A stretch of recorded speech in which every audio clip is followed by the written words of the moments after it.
Ladies and gentlemen, selling beats online is about to change in 2023 because there's some new competition out there. Now let's just be honest here, when it comes to comparing different beat stores, there really have never been that much difference in functionality to really help you sell more beats. No platform has really ever had any tools or resources that made it extremely better than any other beat selling platform out there. And so with Soundy taking this new huge update to be extremely focused on the e-commerce side of things, it's about to get insane, and I think the competition is about to heat up. Now, as we go deeper into the video and show you guys some more advanced integrations, Soundy is now gonna have their hands full. Essentially, these features, from my understanding, have a lot of potential, but if producers don't know how to use them correctly, they're pretty much going to be useless. Okay, so the first thing we have here is when you're using a custom website with a player embedded on it, you can never specifically link to a specific track to load on your website player. So Soundy has now created a way to do that. Also, the article will be linked down below so that way you guys can read this for yourself and see what happens. But essentially, if you send this little part of the link with the URL slug and you click it,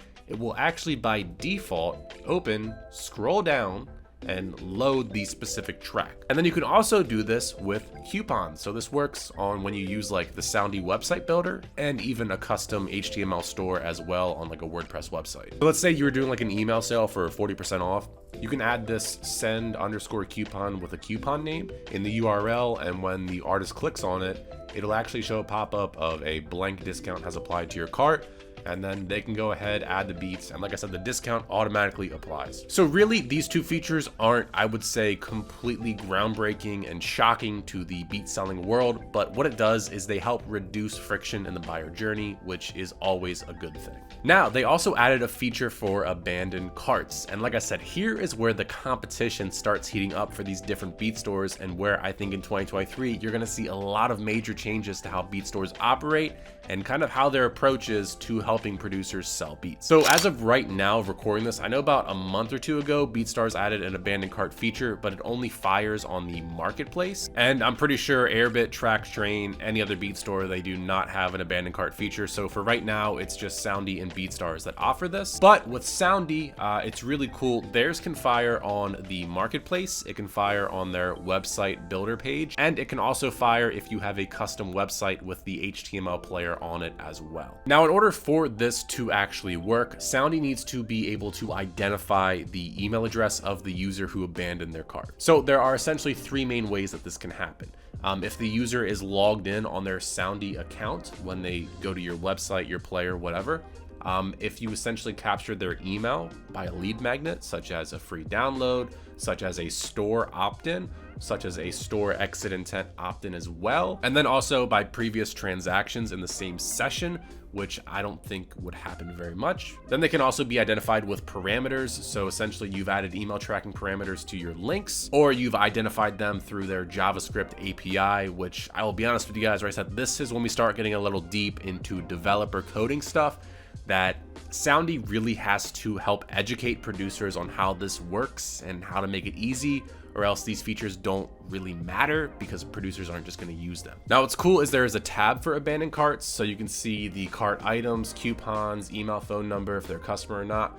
But really what's important here is you can get recovery links to send them back to their checkout. So we'll talk about this soon in the video, but with using Zapier, when it sees that the abandoned cart event can be fired, what it can do is it can actually give you that link to put into your email marketing provider, and then your email, you can say, hey, click this button to complete your purchase, and it will actually load that link that is unique to that person that pulls in all their data to complete their checkout. Also, they give you a ton of data around the abandoned cart. So it'll show you the carts created, carts abandoned, abandoned amount, the abandonment rate of your carts, as well as a bunch more data that I still think they're figuring out because it's a little confusing to read this and understand this. And like I said, right, this is kind of the issue of where if producers really don't understand any of this, it doesn't really matter, right?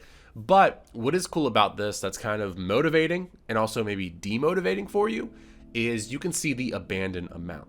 So let's say this month you sold $100 in leases, but you saw this number was $1,500 in abandoned amount. You would understand, oh, that's why this is so important. There's so much money that is being left behind, right?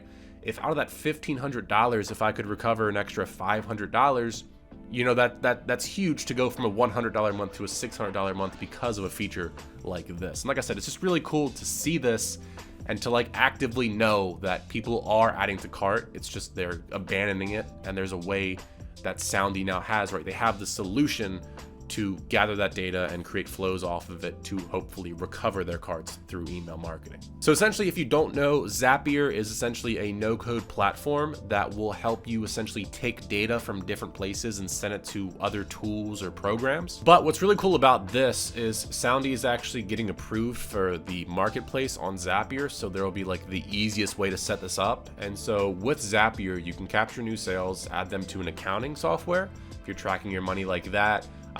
Capture leads and customers, add them to whatever email marketing service you are using. Then there's also a few more things you can do here as well. They have mentioned they are doing Zapier templates that are coming soon. So like I said, right, while all of this sounds cool, you may not really understand any of this as to why it's cool.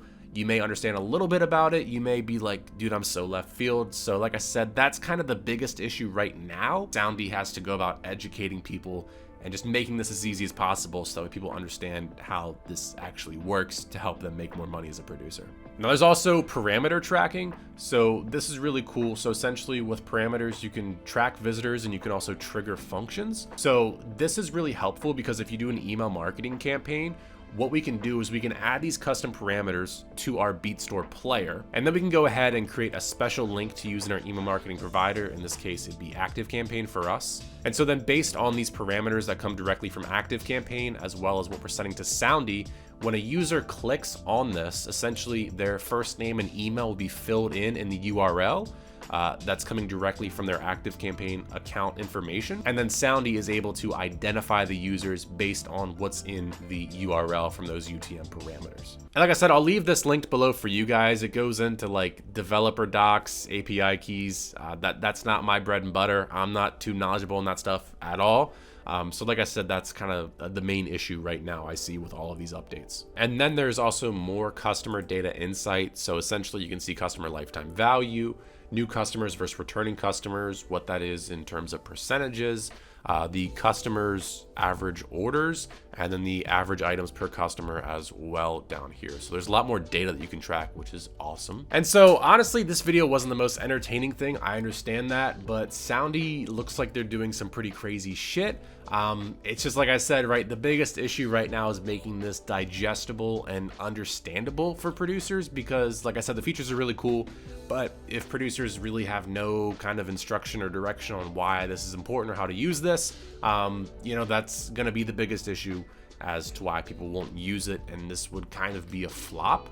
But I'm super excited to see kind of what happens with other beat stores and if they follow these trends, because like I said, selling beats is e-commerce functionality.